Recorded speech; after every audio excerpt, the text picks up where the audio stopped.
మన ప్రభువైన యేసుక్రీస్తు నామమున ఒలివ టీవీ ప్రేక్షకులకు శుభాభివందనాలు తెలియజేస్తున్నా.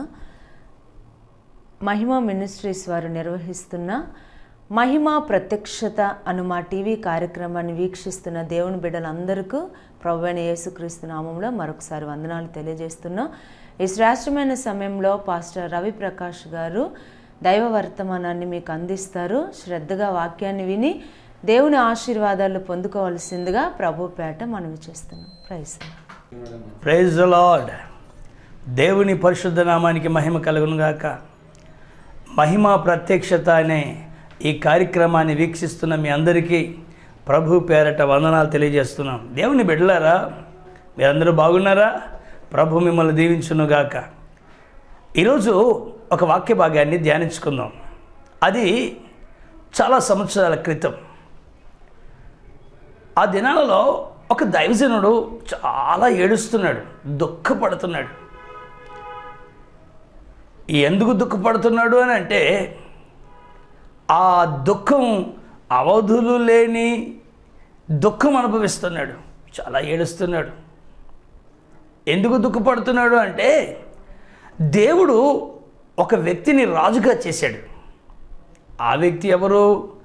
గాడిదలను వెతుక్కుంటూ తన తండ్రి గాడిదలు తప్పిపోయాయని గాడిదలు ఎత్తుక్కుంటూ తిరుగుతున్నాడు. ఆ వ్యక్తిని దేవుడు రాజుగా చేశాడు. అందుకు దేవుని చేతిలో ఒక సాధనంగా వాడబడిన దైవజనుడు సమూయేలు. అవునండి, సమూయేలు చాలా దుఃఖపడుతున్నాడు. చూడండి, సమూయేలు మొదటి గ్రంథం 16వ అధ్యాయం 1వ వచనం. అంతటా యెహోవా సమూయేలుతో ఇలాగు సెలవిచ్చెను, ఇజ్రాయేలీయుల మీద రాజుగా ఉండకుండా నేను విసర్జించిన సౌలును గూర్చి నీవెంతకాలం దుఃఖింతువు? చూడండి, సౌలు చాలా దుర్మార్గపు పని చేశాడు. ఏం దుర్మార్గపు పని చేశాడు? గాడిదల వెంబడి తిరిగే వాడిని రాజుగా చేస్తే కొంతకాలం బాగున్నాడు. ఆ తర్వాత గొర్రెల్ని వెతుకుతున్నాడు, కొవ్విన గొర్రెల్ని, బక్క చిక్కిన గొర్రెల్ని వెతుకుతున్నాడు. దేవుడికి చాలా బాధేసింది. దేవుడికే కాదండి, తనను రాజుగా అభిషేకించడానికి వాడబడిన సమూయేలు దైవజనుడికి కూడా బాధేసింది. అతను ఏడుస్తున్నాడు. అయ్యో, దేవుని ఉద్దేశాన్ని విడిచిపెట్టి, దేవుని చిత్తాన్ని విడిచిపెట్టి, దేవుని ఆలోచనని విడిచిపెట్టి ఎందుకు ఇలాంటి పని చేశాడని సౌలు కోసం ఏడుస్తున్నాడు. ఈరోజు ఈ కార్యక్రమాన్ని వీక్షిస్తున్న దేవుని బిడ్డలారా, మీ పిల్లల కోసం ఏడుస్తున్న తల్లిదండ్రులు మీరున్నారా? తల్లిదండ్రుల కోసం కృంగిపోతున్న పిల్లలు కూడా ఉన్నారా? అయితే ఇది నీకు నాకు మనకు సంబంధించిన విషయమే. ఇక్కడ గమనిస్తే సమూయేలు దుఃఖపడుతూ ఉంటే దేవుడు ఎందుకు ఏడుస్తున్నావు, ఎన్నాళ్ళు దుఃఖపడతావు, నువ్వు లే అంటున్నాడు. బాగా ఏడ్చావు, నేను నా బాధను నువ్వు పంచుకున్నావని దేవుడు అనట్లేదు. నేను సౌలును తృణీకరించాను, నువ్వు లేచి ఏం చేయమంటావు? అక్కడ చూస్తే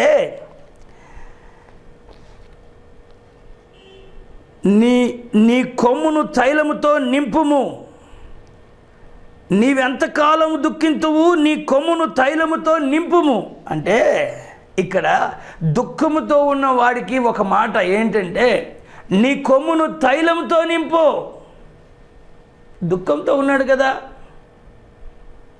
దుఃఖంతో ఉన్నవాడితో నీ కొమ్మును తైలంతో నింపమని ఎందుకు అంటున్నాడు? అసలు సమూయేలుని ఆలోచించి, సమూయేల్ ఎందుకు కొమ్ము వాడుతున్నాను అంటే, ఆ కొమ్ము యాజకుల దగ్గర, నాయకుల దగ్గర ఎందుకుంది అని అంటే, ఒక వ్యక్తిని రాజుగా అభిషేకించడానికి ఆ కొమ్ములో ఉన్న ఒలీవ నూనెను వారి మీద పోసేవారు, అభిషేక తైలం. ఆ తైలం ఒకప్పుడు సౌలు కోసం వాడేశాడు ఈ సమూయేలు. ఇప్పుడు అంటున్నాడు, ఆ ఖాళీ కొమ్మును తైలంతో నింపమంటున్నాడు. నీ దుఃఖ నివారణకు నింపబడాలి. ఈరోజు ఈ కార్యక్రమాన్ని వీక్షిస్తున్న నా ప్రియ సోదరి సోదరులారా, నింపితే ఆశీర్వాదం ఉందన్నమాట. దుఃఖం నుండి విడుదల కలిగించే ఆశీర్వాదం. ఏమి నింపాలి?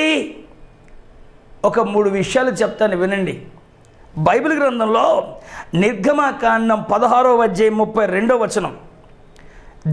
దేంతో నింపాలో సమూయేలు ఆ కొమ్ముని నూనెతో నింపమని సమూయేలుతో దేవుడు అన్నాడు. ఇప్పుడు మనం నింపాల్సినవి కొన్ని ఉన్నాయి.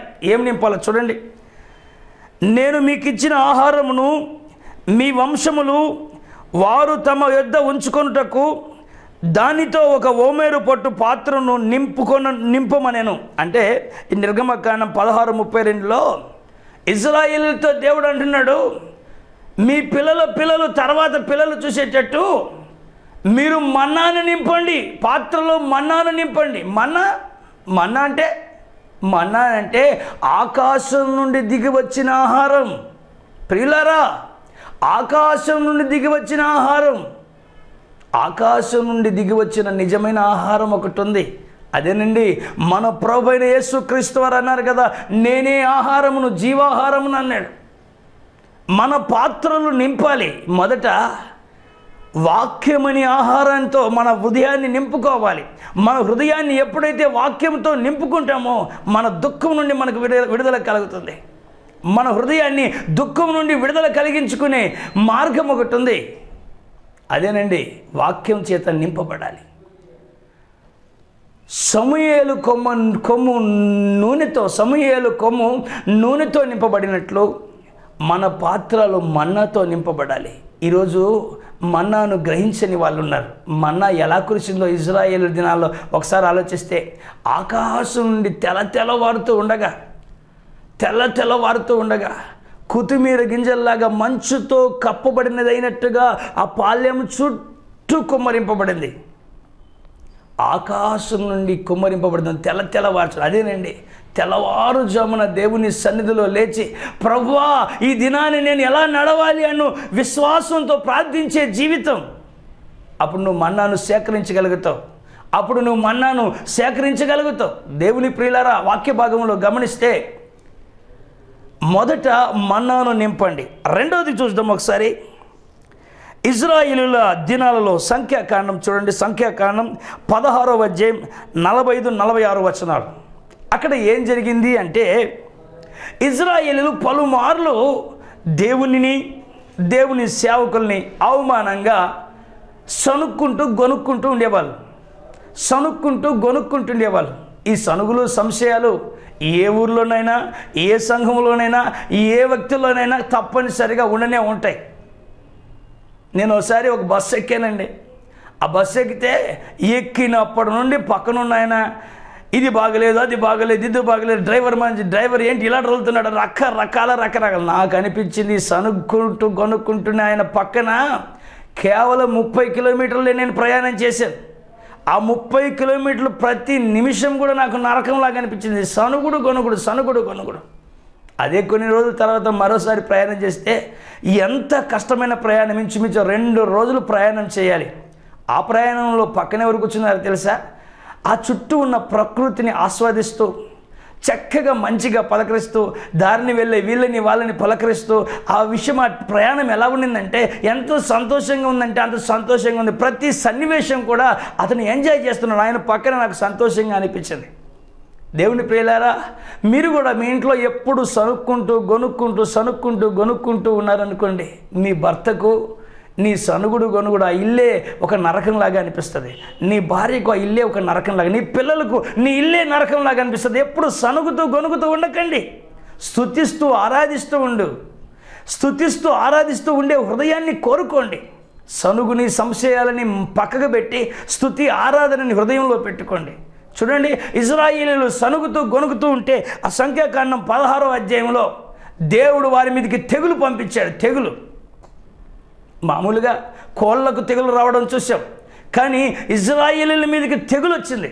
ఆ తెగులుతో ఒక్కొక్కరు చచ్చిపోతున్నారు. మోషే దేవుని సన్నిధిలోకి వెళ్ళి ప్రార్థన చేస్తున్నాడు. ఇంకా కొంత సమయం ఆలస్యమైతే అందరూ చనిపోతారు. మరి ఏం చేయాలి?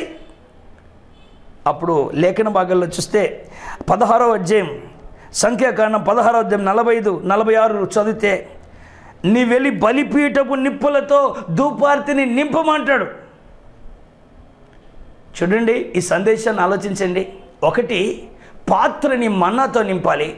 2 బలిపీఠపు నిప్పులతో ధూపార్తిని నిప్పుల అహరోను ధూపార్తిని బలిపీఠపు నిప్పులతో నింపాడు. నింపబడిన అనుభవం. ఎక్కడ నువ్వు నింపబడతావో అక్కడ దుఃఖ నివారణ కలుగుతుంది. బలిపీఠపు నిప్పులతో ధూపార్తిని నింపి ప్రియులారా ఇక బయలుదేరి పరిగెడుతున్నాడు. ఒకవైపున తెగులుకు చచ్చిన వారి కుప్ప ఒకవైపు, బ్రతికిన సమూహం మరొక వైపు. చచ్చిన శవాలు ఇటువైపు అయితే, బతికిన మనుషులు ఇటువైపు అయితే, ఈ ధూపార్తిని పట్టుకొని పరిగెడుతున్నాడు. అహరోను పరిగెడుతున్నాడు. మోషే చెప్పిన మాట విని ఆ ధూపార్తిని పట్టుకొని పరిగెడుతూ ఉంటే ప్రియులారా అక్కడ ఏం జరిగిందో తెలుసా? చచ్చిన వారికి బతికిన వారికి మధ్యన తెగులు వారిలోనికి రావడానికి ఇంకొక నిమిషమే ఆలస్యం. ఈ అహరోను వెళ్ళి ధూపార్తిని పట్టుకొని తెగులకు అడ్డంగా నిలబడ్డాడు. ఆ చచ్చిపోయిన వాళ్ళ శవాలలో ఈ నుండి ఇంకా తెగులు బతికిన వాళ్ళని పట్టే క్షణం అక్కడికి వెళ్ళి నిలబడ్డాడు. తెగులు ఆగిపోయింది అంతే. ఆమేన్, హల్లెలూయా. తెగులు ఆగిపోయింది అంతే. తెగులు ఆగిపోవడానికి గల కారణం అహరోను పెద్ద భక్తుడని కాదండి. తెగులు ఆగిపోవడానికి గల కారణం అహరోను నిలబడ్డాడని కాదండి. కొన్నిసార్లు దేవుని సేవకులు నిలబడడం వల్ల ఏదో గొప్ప కార్యం జరుగుతుంది అంటున్నారు. కాదండి, సేవకుడు వల్ల జరగదు. సేవకుడు నింపబడిన దేవుని ఆత్మ వల్ల జరుగుతున్నది. ప్రియులారా ఆ ధూపార్తిని బలిపీఠపు నిప్పులతో నింపాడట. ప్రియులారా ఈ రోజున నీ హృదయంలో బలిపీఠపు నిప్పులున్నాయా, పాపపు పప్పులున్నాయో ఆలోచించండి. చాలామంది పనికి మాలిన మాటలతో హృదయాన్ని నింపుకుంటారు. అది కూడా ఒకసారి గమనిస్తే బైబిల్ గ్రంథంలో రాజుల 2వ గ్రంథంలో 4వ అధ్యాయంలో, రాజుల 2వ గ్రంథం 4వ అధ్యాయం 38-39 వచనాలు గమనిస్తే, ఎలీషా గిల్గాలునకు తిరిగి రాగా ఆ దేశమందు క్షామము కలిగి ఉండెను. ప్రవక్తల శిష్యులు అతని సమక్షమందు కూర్చొని ఉండగా అతడు తన పనివారిని పిలిచి పెద్ద కుండ పొయ్యి మీద పెట్టి ప్రవక్తల శిష్యులు నాకు కూర వంటకము చేయమని సెలవిచ్చాను. అక్కడ భయంకరమైన కరువు ఉందండి. ఆ కరువులో దైవజనుడు అన్నాడు, మీరు పెద్ద కుండ పొయ్యి మీద పెట్టండి అని. పెద్ద కుండ అంట, చాలా పెద్ద కుండ. ఆ పెద్ద కుండ పొయ్యి మీద పెడితే ఆ పొయ్యి మీద పెట్టిన తర్వాత 39వ వచనం చదువుతున్నా, అయితే ఒకడు కూరాకులు ఏరుటకు పొలములోనికి పోయి వెర్రి ద్రాక్ష చెట్టును చూచి దాని గుణమెరగక దాని తీగలు తెంపి ఒడి నిండా నింపుకొని వచ్చి. ఇక్కడ చూడండి, నింపుకున్నాడనే సందేశాన్ని మీరు వింటున్నారు కదా. ఎలీషా పెద్ద కుండని పొయ్యి మీద పెట్టమంటే పెట్టారు. వాళ్ళలో ఒకడు వెళ్ళి పొలంలోనికి వెళ్ళాడట. ఆత్మీయంగా ఆలోచిద్దామండి. పొలం అంటే సంఘం. పొలంలోనికి వెళ్ళి వెర్రి ద్రాక్ష చెట్టును చూశాడట. అంటే వెర్రి ద్రాక్ష చెట్టు అంటే మన భాషలో మెంటల్ అనమాట. వెర్రి అంటే మెంటల్. వెర్రి ద్రాక్ష చెట్టును చూచి ఒడి నిండా దాని ఆకులు నింపుకున్నాడట. వాస్తవానికి మన్నాతో నింపండయ్యా అంటే వాక్యంతో నింపండయ్యా, నిప్పులతో నింపండయ్యా అదే పరిశుద్ధాత్మ నింపుదలతో నింపబడవలసిన వాళ్ళు ఈ వెర్రి ద్రాక్ష ఆకులతో నింపుకుంటున్నారంట. నింపుకొని వాటిని పరుగున తీసుకెళ్ళి బాగా కూర్చొని తరిగాడు. ఒక్కొక్కటి తరిగారు. సంఘంలో దైవజనుడు అంత వాక్యం చెప్తాడా? ఆ వాక్యమంతా విన్న తర్వాత ఇంటికి వెళ్ళిన తర్వాత వాళ్ళు అనే ప్రశ్న ఏంటి, వాళ్ళు అడిగే జవాబులు ప్రశ్నలు ఏంటి? వాళ్ళు ఏం చీరలు కట్టుకున్నారు, వీళ్ళు ఏ డ్రెస్ వేసుకొచ్చారు, వాళ్ళేమన్నారు, వీళ్ళేమన్నారు, ఇవన్నీ మనం నింపుకోవాల్సింది. దైవజనుడు ఏం వాక్యం చెప్పాడు, ఏ వాక్యం ద్వారా ప్రభు నీతో మాట్లాడాడు అనే ఈ సందేశాన్ని ఎందుకని ప్రజలు ఆలోచించారు? వీడు వెర్రి ద్రాక్షాలని ఒడి నిండా నింపుకొని తీసుకెళ్ళి వాటిని తరిగి ఆ కుండలో పోసాడట. కుండలో పోస్తే నింపుకున్న ఒడి నిండా ఉన్న ఆ కూరాకులు బాగా తరిగి ఆ కుండలో వేస్తే కొద్దిసేపటికి వంటకం అయిపోయింది. సువాసన బాగానే ఉంది. అందరూ వరుసగా కూర్చున్నారు భోజనం చేయడానికి. కూరాకు కాస్త వాళ్ళకి వడ్డిస్తే వాళ్ళలో ఒక్కడు రుచి చూశాడు. రుచి చూడగానే వెంటనే అంటాడు, దైవజనుడా కుండలో విషం ఉంది. ఈ విషానికి కారణం ఏంటో తెలుసా? అసలు విషం ఏం చేస్తుంది? మనుషుల్ని బ్రతికిస్తుందా, చంపుతుందా? చంపేదే విషం. ఎలా వచ్చింది విషం? దైవజనుడు పెట్టమన్న కుండలోనికి ఎలా వచ్చింది విషం అంటే, ఒకడు కూరాకులు గుణమెరగక నింపుకున్నాడంట. చూడండి, దుఃఖములో ఉన్నవాడితో ప్రభు అంటున్నాడు నింపమని. ఏమి నింపుతున్నారు? 1 నూనెని నింపాలి, 2 మన్నాను నింపాలి, 3 దేవుని వాక్యాన్ని నింపుకున్న మీరు ఆ బలిపీఠపు నిప్పులతో ధూపార్తిని నింపాలి. కానీ ఈ వెర్రి ద్రాక్ష ఆకులను నింపుకుంటున్నారండి. ఈ రోజున ప్రపంచంలో చాలామంది వెర్రి వాటితో తమ హృదయాన్ని నింపుకుంటున్నారు, శాపస్పదము చేసుకుంటున్నారు. ఆ కుండలో విషం ఉంది. ఒకవేళ ఆ కుండలో విషమున్న సంగతి తెలియక ఈ ఆహారం ఎవరైనా తింటే వీరు చచ్చిపోతారు, వారి చచ్చిపోతారు, వీరు చచ్చిపోతారు. కొందరి మాటలు చూడండి, వారు అపవిత్రమైన వాటితో వారి హృదయాలను నింపుకుంటారు. అపవిత్రమైన మాటలు విని విని విని హృదయం అంతా అపవిత్రతను నింపుకుంటారు. వారు ఒకరితో మాట్లాడితే వారు అపవిత్రమైపోతారు. దయచేసి చెప్తున్నాను,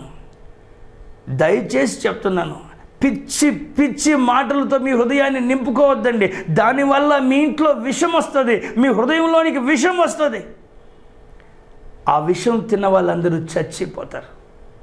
ప్రియులారా, విషము ఆ కుండలో ఉండడానికి గల కారణం, ఒకడు పొలములోనికి వెళ్ళి గుణమెరగని ద్రాక్ష చెట్టును చూసి ఆకులతో ఆ ఒడిని నింపుకున్నాడట. నింపుకోమన్నదేంటి? నింపుకుంటున్నదేంటి? ఒక అద్భుతం మీ కుటుంబాల్లో జరగాలని కోరుకుంటున్నారా? ఒక ఆశీర్వాదం మీ ఇంట్లో కలగాలని కోరుకుంటున్నారా? దుఃఖంతో ఉన్న మీకు దేవుని వాక్యం అంటుంది, లేండి, లేచి నింపండి. మీ కొమ్ముని తైలంతో నింపండి, ఓమేరు పాత్రను మన్నాతో నింపండి, ధూపార్తలను నిప్పులతో నింపండి. ఆ నింపబడిన ప్రతి చోట కూడా తెగులు తొలగాయి, మరణం తొలగింది, శాపము దుఃఖము ఏమాత్రం ఆవరించకుండా తొలగిపోయింది. ఈరోజు జాగ్రత్తగా గమనించండి. ఆఖరిగా ఒక చిన్న విషయాన్ని చెప్పి నేను ముందుకు వెళ్తున్నా. యేసు ప్రభుల వారు చేసిన మొట్టమొదటి అద్భుతం ఏమిటి మీకు తెలుసండి? నీళ్లను ద్రాక్షారసంగా చేశాడు. నీళ్లను ద్రాక్షారసంగా చేశాడంటే అక్కడ యేసు ప్రభుల వారు ఏం చెప్పారు, వాళ్ళు ఏం చేశారు? యోహాను సువార్త 2వ అధ్యాయంలోనండి బాబు. అక్కడ కానా అనే వివాహ మహోత్సవంలో ముఖ్యమైనటువంటి విందైనటువంటి ద్రాక్షారసం అయిపోయింది. వాళ్ళందరూ పరుగున వచ్చి మరియమ్మని అడిగారు. మరియమ్మ ప్రభు దగ్గరికి వచ్చింది. ప్రభు దగ్గరికి వస్తే ప్రభుల వారు అన్నారు, అమ్మ నాతో నీకేం పని అని. తర్వాత మళ్ళీ వాళ్ళు మరియమ్మ దగ్గరికి వచ్చారు. అప్పుడు మరియమ్మ అన్నమాట, ఆయన మీతో చెప్పింది చేయండి. ఎంత మంచి విషయం అండి. ఎవరెవరో చెప్పింది చేసి అలసిపోయాం. ఇప్పుడు ఆయన మీతో చెప్పింది చేయండి. ఆయన ఏం చెప్తున్నాడు గమనిస్తే అక్కడ 6 రాతి బాణాలు ఉన్నాయంట. ఎన్ని రాతి బాణాలు? 6. కరెక్ట్, 6 రాతి బాణాలు అక్కడ ఉన్నాయంట. 6 రాతి బాణాలు దేనికి సూచన తెలుసా? ఈ మనిషి జీవితానికి సూచన. మనిషిని దేవుడు 6వ దినాన్నే చేశాడు, 7వ దినాన పనిని చాలించి విశ్రమించాడు. దేవుని బిడ్డలారా, ఈ 6 నరుని జీవితానికి సాదృశ్యంగా ఉంది. ఈ 6 రాతి బాణాలు ఒకసారి గమనిస్తే ద్రాక్షారసాన్ని తోలు తిత్తుల్లో పెడతారు. మరి ప్రభువేమో రాతి బాణాలని చూస్తూ రాతి బాణాల దగ్గర ఏం చెప్తున్నాడు? తోలు తిత్తుల పరిస్థితి, రాతి బాణాల పరిస్థితి ఆలోచిస్తే తోలు తిత్తులు ద్రాక్షరసం ఉన్నప్పుడే బాగా ఉబ్బినట్టు ఉంటాయి, తర్వాత అవి సతికిల పడిపోతాయి. అంటే ఉన్నప్పుడు ఒక రకంగా, లేనప్పుడు ఒక రకంగా ఉంటాయి. అయితే ఈ రాతి బాణాలు ఉన్నాయి చూడండి, ఇవి ఉన్నా లేకపోయినా ఒకటే స్థితిగా కదలని విశ్వాసం. మనం కూడా ఏవి ఉన్నా ఏవి లేకపోయినా, ఈ భూమి మీద సుఖ సౌకర్యాలు ఉన్నా లేకపోయినా, దేవుని రాజ్యం కోసం నిరీక్షిస్తున్న మనం ఒకే విశ్వాసంతో ప్రభు రాకడ వరకు ఆయన సన్నిధిలో నిరీక్షిద్దాం. ప్రియులారా గమనించండి, 6 రాతి బాణాలని ప్రభు ఏం చేయమనంటే వాటిని అంచుల మట్టుకు నీళ్లతో నింపండి అన్నాడు. గమనించండి, నీళ్లతో నింపమన్నాడా? ఎంతమంది ఉన్నారు అన్ని గ్లాసులు నీళ్ళు నింపమన్నాడా? లేదండి, నీళ్లతో అంచుల మట్టుకు నింపమన్నాడు. అంటే గమనిస్తున్నారు, నిప్పులతో నింపాడు ఓ సందర్భంలో అహరోన్, కొమ్మును నూనెతో నింపాడు సమూయేలు. ఇక్కడ నీళ్ళతో ఆ రాతి బాణలు నింపమంటున్నాడు ప్రభు. రాతి బాణలు నీళ్ళతో అంచుల మట్టుకు నింపాడంట. నేను అనుకుంటాను, ఏం సగం ఉంటే సగం నింపితే ఏమవుద్ది? సగం ఉంటే ఒకసారి గమనించానండి, అక్కడ నీళ్లు పడుతున్నారు, ఒక చోట నీళ్ళని పడుతున్నారు. సగం కుండ నీళ్లను నింపి ఒక చిన్న అమ్మాయికి ఆ కడవని, ఆ బిందెని ఆ అమ్మాయి తల మీద పెట్టారు. ఆ అమ్మాయి ఏం చేసిందో తెలుసా? సగము కుండ నీళ్ళని పట్టుకొని ఇటు అటు ఇటు అటు ఇటు అటు ఊగుతుంది. ఒరే బాబు, ఈ అమ్మాయి తల మీద ఉన్న ఈ కొండ ఉంటుందో ఉండదో అనుకుంటున్నా, ఈ కడవ ఉంటుందో ఉండదో అని అనుకుంటున్నా. అలా 4 అడుగులు వేసేసరికి టపామని కింద పడి పగిలిపోయింది. కారణం ఏంటంటారు? ఆ అమ్మాయి ఇటు అటు డ్యాన్స్ చేసింది. నేను అనుకున్నాను, ఈ అమ్మాయి ఎందుకు డ్యాన్స్ చేస్తుంది? ఈ అమ్మాయికి డ్యాన్స్ చేయాలని లేదు, ఆ సగం నీళ్ళు ఈమెని డ్యాన్స్ చేపిస్తున్నాయి. ఈ రోజున సగం వాక్యం విన్నవాళ్ళు, సగం విశ్వాసం ఉన్నవారు, సగం ప్రార్థనా జీవితం, ఈ నింపబడని అనుభవం లేని వాళ్ళందరూ కాస్త సినిమాకి, కాస్త ప్రార్థనలకి, కాస్త ఇటు అటు ఊగుతుంటారు. వారి కుండ ఎప్పుడు పగులుతుందో తెలియదండి, ఖచ్చితంగా పగిలిపోవడం ఖాయం. వాక్య భాగంలో గమనిస్తే అంచుల మట్టుకు నింపబడ్డమంటే ఒక సామెత ఉందండి, నిండుకుండా వనకదు తొనకదట, వనకదు తొనకదట. అవునండి, వాక్యంతో నింపబడండి, ఆత్మతో నింపబడండి, ప్రార్థనతో నింపబడండి. మనం నింపబడటం ద్వారా మన దుఃఖం నుండి మనం విడుదల పొందుతాం. అక్కడ గమనిస్తే నీళ్లతో అంచుల మట్టుకు నింపిన తర్వాత ప్రభు దగ్గరికి వాళ్ళు వచ్చారు. ప్రభు దగ్గరికి వాళ్ళు వస్తే ప్రభువుల వారు ఏమన్నారో తెలుసా? మన ప్రభు అయిన యేసయ్య ఏమన్నాడో తెలుసా? వెళ్ళి వడ్డించమంటున్నాడు. వాళ్ళ ఊహ ఏంటి? ఇంకా ఏమైనా కలుపుతారేమో అనుకుంటున్నారు. ఏమి కలిపే పని లేదు. నా మాట వారు విని అంచుల మట్టుకు నింపారు. నింపబడిన వాడి ద్వారా ప్రపంచానికి ఆశీర్వాదం. నా ప్రియ సోదరి సోదరులారా, ఈ సందేశాన్ని వింటున్న మీరు గమనించండి. సగం సగం వాక్యంతో ఏ చోటికి వెళ్ళినా నీకు దుఃఖ నివారణ ఉండదు. సగం ప్రార్థనతో నీకు దుఃఖ నివారణ ఉండదు. సగం ఆత్మ నింపుదలతో ఆత్మతో నీకు దుఃఖ నివారణ ఉండదు. ఆత్మతో నింపబడు, ప్రార్థనతో నింపబడు, వాక్యంతో నింపబడు, విశ్వాసంతో నింపబడు. అపోస్తుల కార్యంలో 7వ అధ్యాయంలో స్టెఫెన్ విశ్వాసముతోనూ పరిశుద్ధాత్మతోనూ నిండుకొనిన వాడయ్యాడు గనక ఆకాశం తెరవబడింది. ఈరోజు సంఘంలో, సమాజంలో నీవు నేను పొందుకోవాల్సిన మంచి విషయం ఏంటో తెలుసా? నింపబడే అనుభవం. వాక్యం ద్వారా నింపబడాలి, ప్రార్థన ద్వారా నింపబడాలి. ఇలా నింపబడిన అనుభవం కలిగి ఉంటే మీకు అందరికీ దుఃఖం నుండి విడుదల కలుగుతుంది. ఈ మాటల చేత మీరు ఆదరింపబడ్డారని నేను విశ్వసిస్తున్నాను.